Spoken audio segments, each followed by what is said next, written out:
Hello बच्चों, स्वागत है आपका अपने चैनल में। आज हम आपको फिर से इम्पॉर्टेंट क्वेश्चन की सीरीज करवाने चल रहे हैं। जैसा कि आप सब जानते हैं, हम आपको रोज इम्पॉर्टेंट क्वेश्चंस की सीरीज करवा रहे हैं। उसी क्रम में आज के वीडियो में भी हम आपको इम्पॉर्टेंट सीरीज करवा रहे हैं। जैसा कि हमने कल के वीडियो में आपको बताया था कि हमारे एक्सपर्ट टीम द्वारा नवोदय के 8 मॉडल पेपर तैयार किए गए हैं, जो कि आपको 499 रुपए के मिलेंगे। कितने के मिलेंगे बच्चों? 499 रुपए के मिल जाएंगे। अगर आप उस मॉडल पेपर को परचेज करना चाहते हैं तो हमारे व्हाट्सएप नंबर इस पे संपर्क कर सकते हैं। आप इस पे व्हाट्सएप करेंगे तो हमारे टीम मेंबर्स आपसे कांटेक्ट जरूर करेंगे। और जो वो मॉडल पेपर तैयार किया गया है वो आपके आने वाली परीक्षा जो कि 29 अप्रैल को होनी है उसके हूबहू क्वेश्चन है। अगर आपने हमारे मॉडल पेपर के क्वेश्चन सॉल्व कर लिए तो आप जब 29 अप्रैल को पेपर देने जाएंगे तो आपको उसमें परेशानी नहीं होगी। तो टाइम ना वेस्ट करते हुए चलिए आपके इम्पोर्टेंट क्वेश्चन की सीरीज को फिर से शुरू करते हैं। मैं आपसे बार बार रिपीट कर रही हूँ कि मैं आपको ये इम्पोर्टेंट क्वेश्चन की सीरीज कई दिनों से करवा रही हूँ। हर दिन मैं आपको एक इम्पोर्टेंट क्वेश्चन की सीरीज करवाती हूँ और मैं उसमें उन क्वेश्चंस को रखती हूँ जिनकी 100% संभावना आपके परीक्षा में आने की है। तो चलिए शुरू करते हैं। आपका क्वेश्चन कह रहा है कि एक बक्से का भार 143.08 केजी है। एक बक्से का भार 143.08 किलोग्राम है। ऐसे 18 बक्सों का भार कितना होगा? तो देखिए, एक बक्से का भार हमें क्वेश्चन में कितना दिया है? एक बक्से का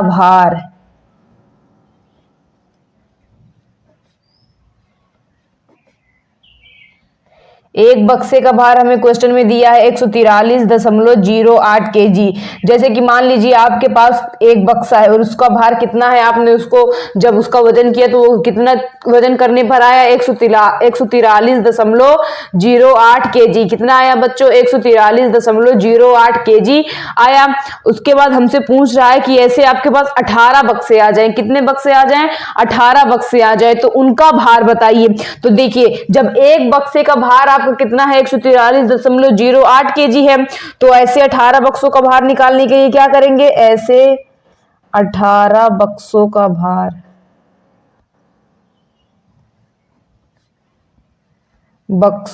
भार इज इक्वल। देखिए, जब एक बक्से का भार आपका 43.08 किलोग्राम है, आपके पास हम मान लेते हैं आपके पास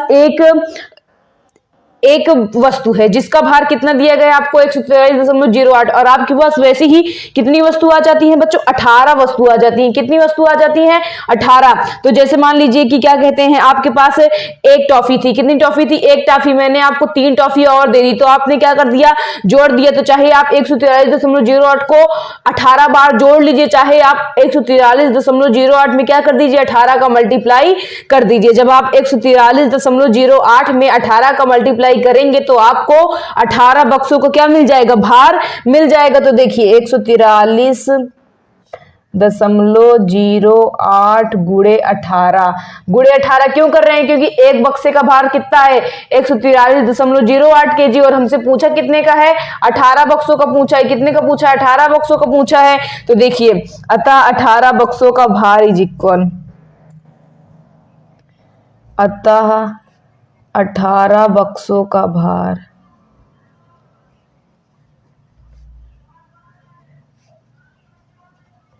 देखिए, मैं आपको यहाँ पे गुणा करना सिखा दे रही हूँ। मैं यहाँ पे मल्टीप्लाई कर रही हूँ। 143.08 का गुणा किसमें करना है? 18 में। तो देखिए, 8 हटाई 64 हासिल कितना बच गया आपका? 6। 8 0 0 यहाँ पे आ गया 6। 8 तरीके 24 हासिल बच गया आपका 2। 8 चुके 32। 32 में 2 जोड़ेंगे कितना हो जाएगा बच्चों? 34 हासिल कितने बच गए आपके? 3। कितने बच गए? 3। तो 8 1 8 8 3 कितना हो जाएगा? 11। अभी दशमलव रहने दीजिए, अभी दशमलव मत लगाइए। फिर यहाँ पे क्रॉस को सिंबल लगाएंगे। फिर एक बार 8 एकन्नम 8 1 0 0 3 एकन्नम 3 4 एकन्नम 4 1 एकन्नम 1। अब इनको क्या कर लीजिए? आप जोड़ लीजिए। देखिए यहाँ पे क्या आ जाएगा? 4 8 6 14, कितना आ जाएगा 8 6 14। फिर यहाँ पे 4 4 3 7, 4 1 5, 1 1 2। अब देखिए कितने अंक के बाद दशमलव लगा है, मतलब कितने अंक के पहले दशमलव लगा है, 2 अंक के पहले दशमलव लगा है। कितने अंक के पहले दशमलव लगा है, 2 अंक के। तो ये पीछे से हम 2 अंक के पीछे क्या लगा देंगे, दशमलव लगा देंगे। तो 18 बक्सों का भार कितना आ गया आपका, 2574.44 किलोग्राम। तो आपका आंसर आ गया 2574.44 किलोग्राम। हम उम्मीद करते हैं कि आपको हमारे द्वारा बताया गया ये क्वेश्चन समझ में आया होगा बच्चों। अगर नहीं समझ में आया है तो वीडियो को एक बार रिवाइज करके फिर से देखिए और बीट समझने का प्रयास कीजिए। फिर भी अगर आपको नहीं समझ में आ रहा है तो प्लीज हमारे पास कमेंट करिए, हम आपको दोबारा समझाने का पूरा प्रयास जरूर करेंगे। तो चलिए आपके नेक्स्ट क्वेश्चन की ओर चलते हैं। आपका नेक्स्ट क्वेश्चन कह रहा है कि 40 प्लस 9/10 प्लस 3/100 को दशमलव संख्या में लिखिए। आपका क्वेश्चन है कि 40 प्लस 9/10 प्लस 3/100 को क्या करना है, आपको दशमलव संख्या में लिखना है। तो देखिए आप सोचेंगे कि अब इसको चले लासा लेकर सॉल्व करें, उसके बाद दशमलव में चेंज करें। नहीं, इसमें आप ऐसा दिमाग लगाइए कि आपकी जो ये क्वेश्चन है 1 मिनट में सॉल्व हो जाए, क्योंकि आपकी जो परीक्षा है उसमें आपको ज्यादा टाइम नहीं मिलेगा। तो आप वहां पे ये प्रयास करिए कि आप क्वेश्चन को कितनी जल्दी से सॉल्व कर ले रहे हैं। ये नहीं करना है कि मेरा आंसर आ जा रहा है, आपको ये देखना है कि आपका आंसर भी आए प्लस आपके पास टाइम भी सिक्योर रहे। इसीलिए आप क्वेश्चन को सही सॉल्व करेंगे प्लस जल्दी सॉल्व करना है। आपको दोनों चीजें ध्यान में रख के चलनी है। तो देखिए यहां पे हमें क्या करना है, इसको दशमलव संख्या में बदलना है। तो देखिए यहां पे 40 है, 40 को ऐसे रहने दीजिए, प्लस जब बटे में मतलब कि बटे में 10 100 1000 कुछ भी रहता है ना, तो देखिए यहां पे हम 9 लिखेंगे। 1 0 है तो 9 के 1 अंक के पहले क्या लगा देंगे, दशमलव लगा देंगे। अब ऐसे 3 के पास करेंगे, 3 देखिए कितने जीरो हैं, 2 जीरो, यानी 2 अंक के पहले क्या लगाएंगे, दशमलव लगा देंगे, 1 2। तो ये आपका डेसिमल में क्या हो गए, चेंज हो गए। चाहे तो आप भाग करके देख लीजिए, तब पर भी आपका इतना आएगा। देखिए अगर मैं 10 का भाग किस में देती हूँ, 9 में। किस में देती हूँ, 9 में। तो 10 का भाग 9 में जाएगा नहीं, फिर हम क्या लगाएंगे, दशमलव, फिर 0 बढ़ाएंगे, 10 9 90। देख लीजिए भाग देने पर दशमलव 9 आया, तो बिना भाग दिए भी आप ऐसा कर सकते हैं। अगर 2 0 रहेगा, 2 अंक के पीछे से गिनना शुरू करेंगे, 1 2, फिर मैंने क्या लगा दिया, दशमलव लगा दिया। अगर 3 0 होता तब पर भी ऐसा करते हैं। अब इनको क्या कर लेते हैं, हम जोड़ लेते हैं। देखिए 40.00 यहाँ पे क्या कर देते हैं, हम 0 0 कर देते हैं। इनको क्या करना है, हमें जोड़ना है। तो देखिए यहाँ पे 3 आ गया, यहाँ पे 9 आ गया, यहाँ पे दशमलव लगाएंगे, यहाँ पे 0, यहाँ पे 40। तो इसको दशमलव में चेंज करने पर आपका कितना आया, 40.93। तो देखिए ये दशमलव में चेंज हो गया ना। तो मैंने अभी आपको जो बताया कि आपको क्वेश्चन सही सॉल्व करना है प्लस आपको अपना टाइम भी बचाना है। तो मैं उम्मीद करती हूं कि आपको ये क्वेश्चन भी समझ में आ गया होगा। आइए नेक्स्ट क्वेश्चन की ओर चलते हैं।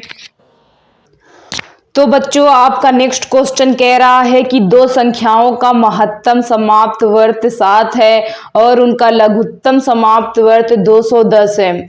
यदि एक संख्या 35 है तो दूसरी संख्या ज्ञात कीजिए। सबसे पहले आप क्वेश्चन को पढ़िए और उसको समझने का प्रयास कीजिए। अपने से सोचिए कि आखिर इस क्वेश्चन में मैं कर क्या सकता हूं। आप जब अपना दिमाग का लगाएंगे तो आप जरूर क्वेश्चन को सॉल्व कर लेंगे। मैं क्वेश्चन को एक बार फिर से रिपीट कर रही हूं। आपका क्वेश्चन कह रहा है बच्चों, 2 संख्याओं का महत्तम समाप्त वर्त 7 है। 2 संख्याओं का महत्तम समाप्त वर्त 7 है और उनका लघुत्तम समाप्त वर्त 210 है। यदि एक संख्या 35 है तो दूसरी संख्या ज्ञात कीजिए। तो देखिए यहाँ पर बच्चों एक फॉर्मूला लगेगा। क्या लगेगा, यहाँ पे आपका एक फॉर्मूला यूज होगा। वो आपका फॉर्मूला होता है पहली संख्या गुणे दूसरी संख्या बराबर लासा। लघुत्तम समाप्त वर्त को हम लासा कहते हैं और महत्तम समाप्त वर्त को क्या कहते हैं हम? मासा।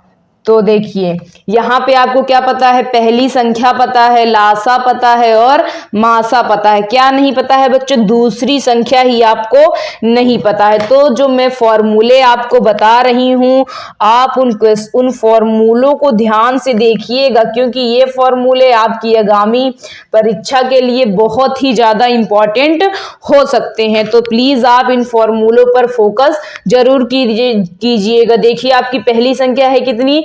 35। कितनी है? 35 गुणे दूसरी संख्या। आपका लासा कितना दिया गया है बच्चों? 210। कितना दिया गया है? 210। और मासा कितना दिया गया है? 7। कितना दिया गया है बच्चों? 7 दिया गया है। अब हमें क्या निकालना है? दूसरी संख्या निकालना है। तो देखिए दूसरी संख्या इज इक्वल, दूसरी संख्या 35 इधर गुणे में है, उधर जाएगा किस में हो जाएगा? भाग में। किस में हो जाएगा? भाग में। तो 210 गुणे 7/35। तो देखिए हम जानते हैं कि 7 के पहाड़ा में 35 आता है और कितनी बार में आता है? 5 बार में आता है। तो देखिए 7 पचे कितना हो जाएगा बच्चों? 35। कितना हो जाएगा? 35। तो इसको अब हम 5 को, अब हमारा क्या बच गया? दूसरी संख्या इज इक्वल आपका बचा, दूसरी संख्या आपका बचा 210/5। क्या बच गया बच्चों? 210/5। अब हमें 205 का भाग किस में देना है? 210 में। तो देखिए मैं यहाँ पे आपको 5 का भाग 210 में देकर दिखा रही हूँ। 5 जो कि कितना हो जाएगा? 20। तो आपको कितना बच गया बच्चों? 1। कितना बच गया? 1। तो 0 उतर आएगा। 5 दूनी 10। कितना आ गया? 5 दूनी 10। तो जब 5 से 210 को काटेंगे तो कितना आ जाएगा आपका? 42। कितना आ जाएगा? 42। तो दूसरी संख्या आपकी कितनी आ गई बच्चों? दूसरी संख्या आपका आ गया 42। कितना आ गया बच्चों? 42 आ गया।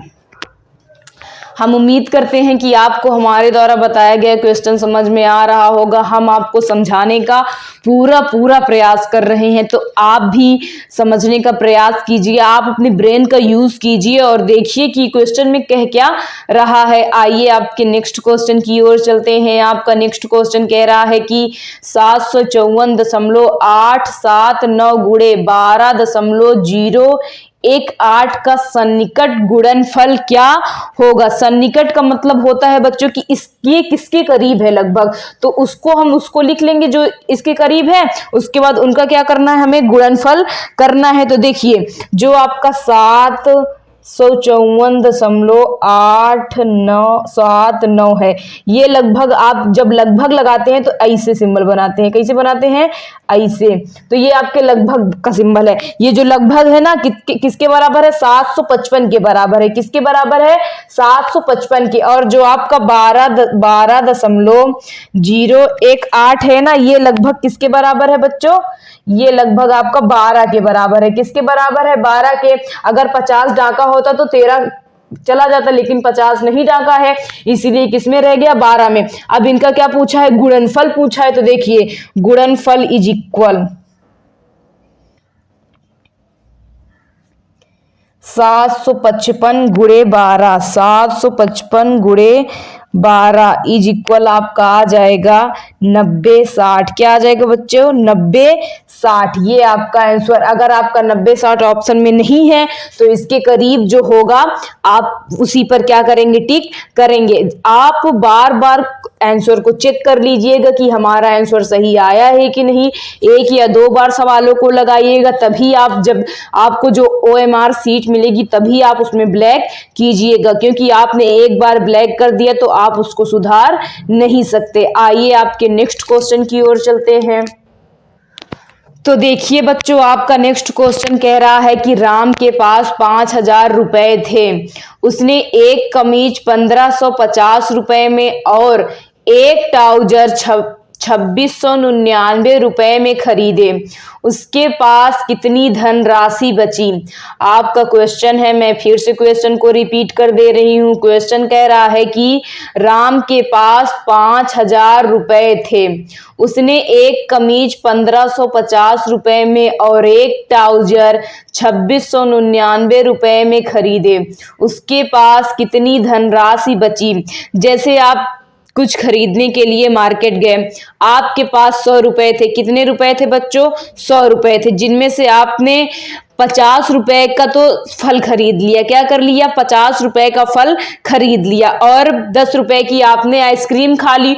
तो जब आप घर लौटे तो आपकी मम्मी ने पूछा कि आपके पास कितने पैसे बचे, तो आप क्या करेंगे? जितना आपने खर्चा किया है उसको जोड़ लेंगे और आपके पास जितना था उसमें से क्या कर देंगे? घटा देंगे। तो वही यहाँ पे हमें करना है। राम के पास कुल कितने थे बच्चों? 5000 रुपए थे। कितने थे? 5000 रुपए थे। उसने दो चीजों पर खर्च किया है। क्या किया है? कमीज खरीदी है और क्या किया है? ट्राउजर खरीदा है। तो अब हम ये देखते हैं कि उसके पास बचा कितना। अब ये पहले ये निकाल लेते हैं, व्यय की गई धनराशि। व्यय ऑब्लिक खर्च, क्या लिख सकते हैं इसको? हम खर्च भी लिख सकते हैं। खर्च की गई धनराशि।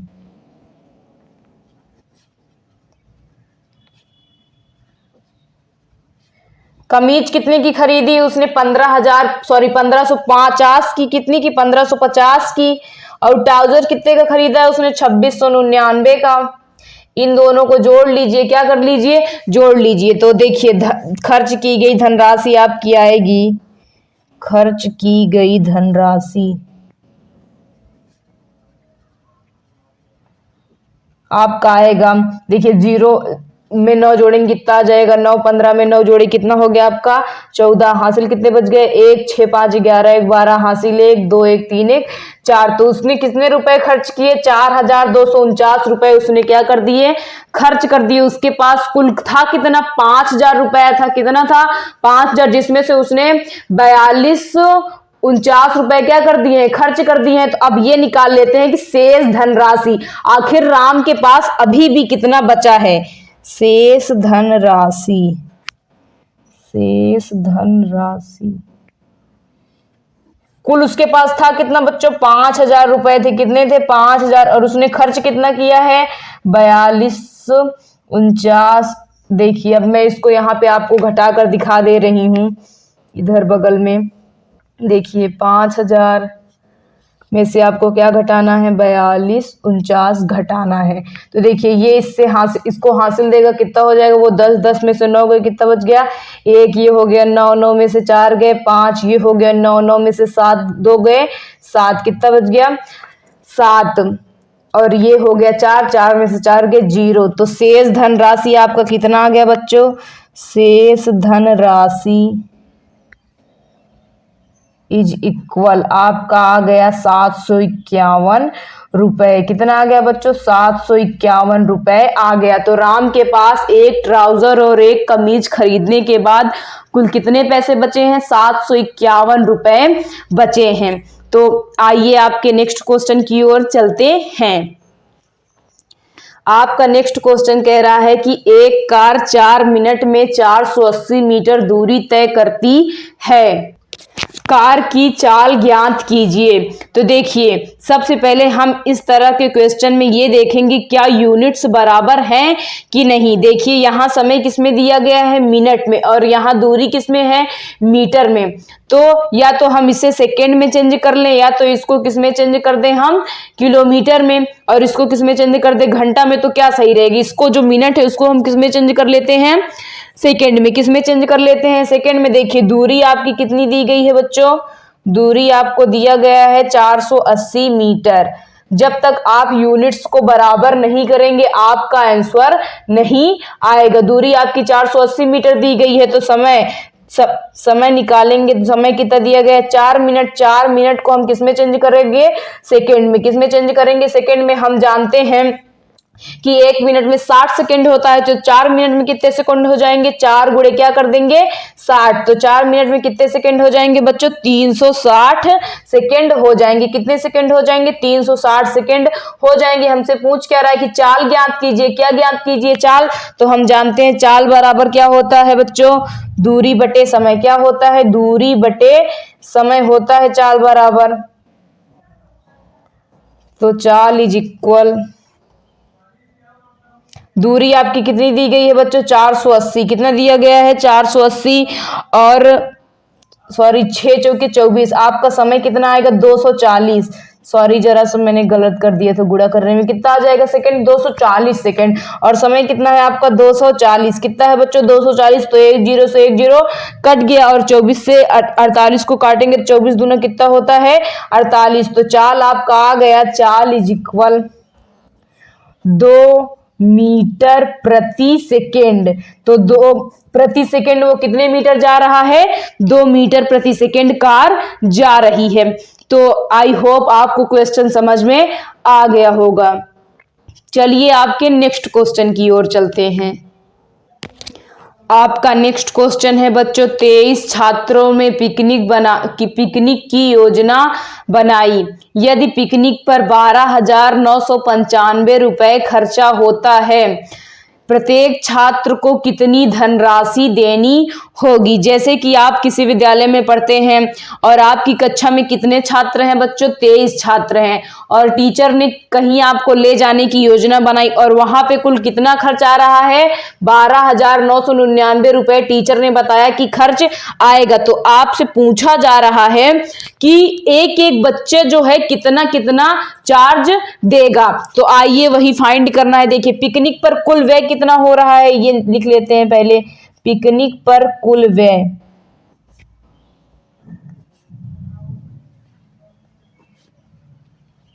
पिकनिक पर कुल व्यय है आपका 12,995 रुपए। कितना व्यय हो रहा है, 12,995 रुपए।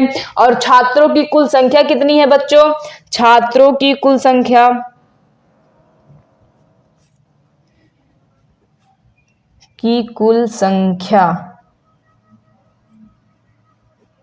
छात्रों की कुल संख्या कितनी है, 23। कितना है बच्चों, 23 छात्र हैं। कितने छात्र हैं, 23 छात्र हैं। तो हमसे पूछ रहा है कि एक छात्र कितनी धनराशि देगा। तो जब हम कुल व्यय में 23 का भाग कर देंगे तो हमें पता चल जाएगा कि एक छात्र कितनी धनराशि देगा। तो प्रत्येक छात्र द्वारा दी गई धनराशि बराबर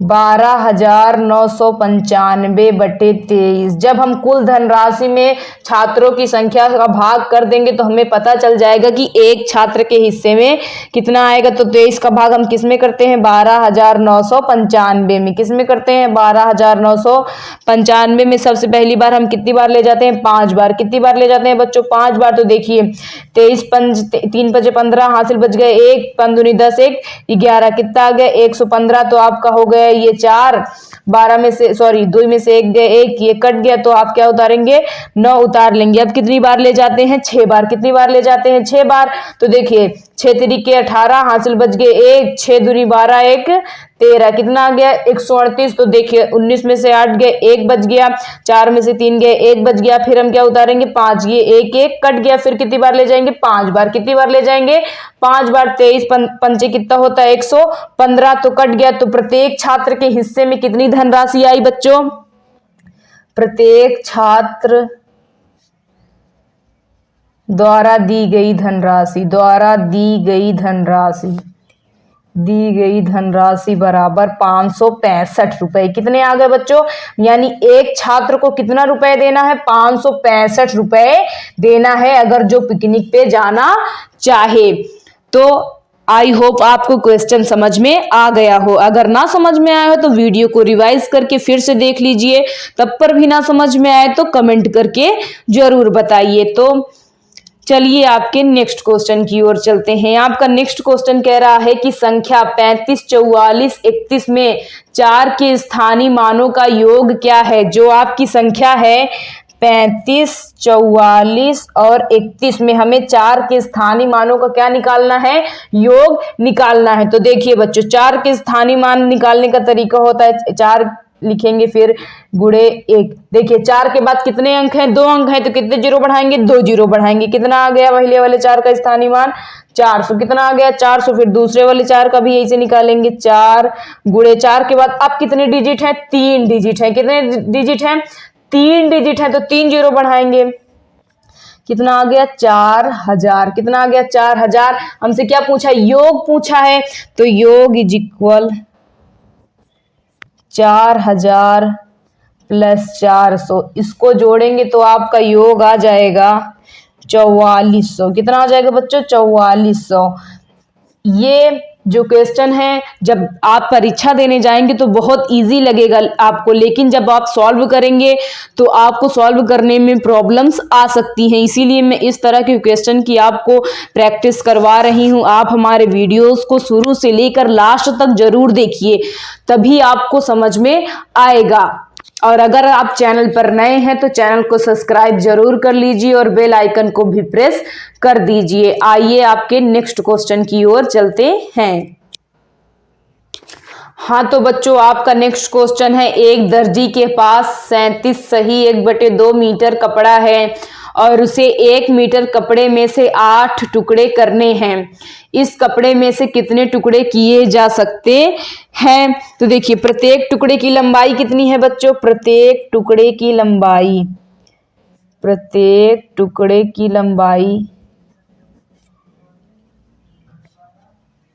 1 मीटर में 8 टुकड़े करने हैं, तो प्रत्येक टुकड़े की लंबाई कितनी हो जाएगी, 1/8 मीटर। कितनी हो जाएगी बच्चों, 1/8 मीटर हो जाएगी। अब देखिए टुकड़ों की संख्या ज्ञात करनी है। कुल कपड़ा है कितना उसके पास, 37 सही 1/2 और प्रत्येक टुकड़े की लंबाई कितनी है, 1/8। तो देखिए टुकड़ों की संख्या इज इक्वल, कुल में हम 1 का क्या कर देंगे, भाग कर देंगे। टुकड़ों की संख्या इज इक्वल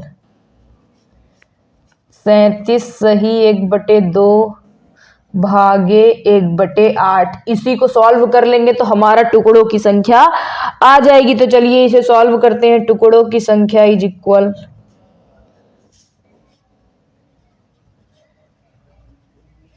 37 का गुणा इसमें करेंगे आएगा 74। 74 में 1 जोड़ेंगे कितना हो जाएगा, 75/2 भागे 1/8। कितना हो जाएगा, 1/8। तो देखिए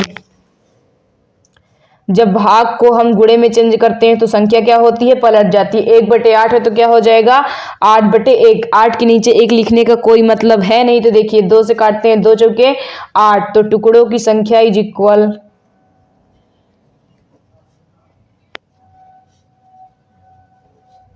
75 गुणे 4। क्या हो जाएगा, 75 गुणे 4। और 75 को गुणा 4 में करेंगे तो आपका गुणा करने पर आएगा 300 टुकड़े। तो कितने टुकड़े किए जा सकते हैं, 37 सही 1/2 मीटर कपड़े में 300 टुकड़े किए जा सकते हैं। हम उम्मीद करते हैं आपको हमारे द्वारा क्वेश्चन जो बताया जा रहा है वो समझ में आ रहा होगा।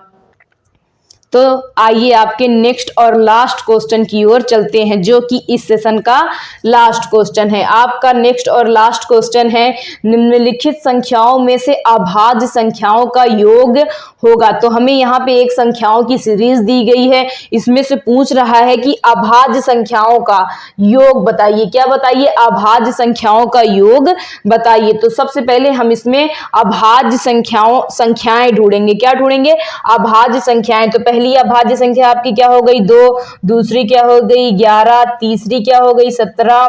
उसके बाद 31, फिर 41, फिर आपका आ जाएगा 47। क्या आ जाएगा, 47। देखिए अभाज्य संख्या वो होती है जिसके 2 से अधिक गुणनखंड ना हो। क्या होती है अभाज्य संख्या, एक बार मैं डेफिनेशन फिर से रिपीट कर रही हूं। अभाज्य संख्या वह संख्या होती है जिसके 2 से अधिक गुणनखंड ना हो। तो जो जिन जिन संख्याओं पे मैंने मार्क लगाया है उनके 2 से अधिक गुणनखंड नहीं है, तो वो क्या हो जाएंगी, अभाज्य संख्या। और भाज्य संख्या की बात करें तो भाज्य संख्या वह संख्या होती है जिनके 2 से अधिक गुणनखंड हो। क्या हो, जिनके 2 से अधिक गुणनखंड हो। तो देखिए इनका योग पूछा है, तो योग इज इक्वल 2 + 11 + 17 + 31 प्लस 41 प्लस 47, इन सबको क्या करते हैं हम जोड़ते हैं। देखिए मैं यहाँ पे बगल में जोड़ लेती हूँ, 47 फिर 41 फिर 31 फिर 17, 11 में 2 जोड़ देते हैं, कितना हो जाएगा 13। देखिए 7 1 8, 8 1 9, 9 7 16, 16 3 19, हासिल कितना बच गया आपका 1, कितना बच गया बच्चों 1 बच गया। देखिए 4 4 8, 8 3 11, 11 1 12, 12 1 13, 13 1 14, कितना आ गया 149। तो योग इज इक्वल कितना आ गया आपका बच्चों 149, कितना आ गया 149 आ गया। हम उम्मीद करते हैं हमने आपको इस सेशन में जो 10 क्वेश्चंस कराए हैं इंपॉर्टेंट सीरीज में, आपको जरूर समझ में आया होगा। अगर नहीं समझ में आया है तो प्लीज वीडियो को रिवाइज करके देखिए, फिर भी ना समझ में आए तो कमेंट करके हमें जरूर बताइए। और मैंने जैसा कि आपको वीडियो के शुरुआत में बताया था कि हमारे द्वारा जो मॉडल पेपर तैयार किया गया है आप उसको परचेज कर सकते हैं। मैंने आपको अपना व्हाट्सएप नंबर भी दिया है। तो अगर आप हमारे चैनल पर नए हैं बच्चों तो चैनल को सब्सक्राइब कर लीजिए और बेल आइकन को प्रेस जरूर कीजिएगा, ताकि हमारे द्वारा रोज डाले गए नए नए वीडियोस की नोटिफिकेशन आप तक पहुंचती रहे। Thank you.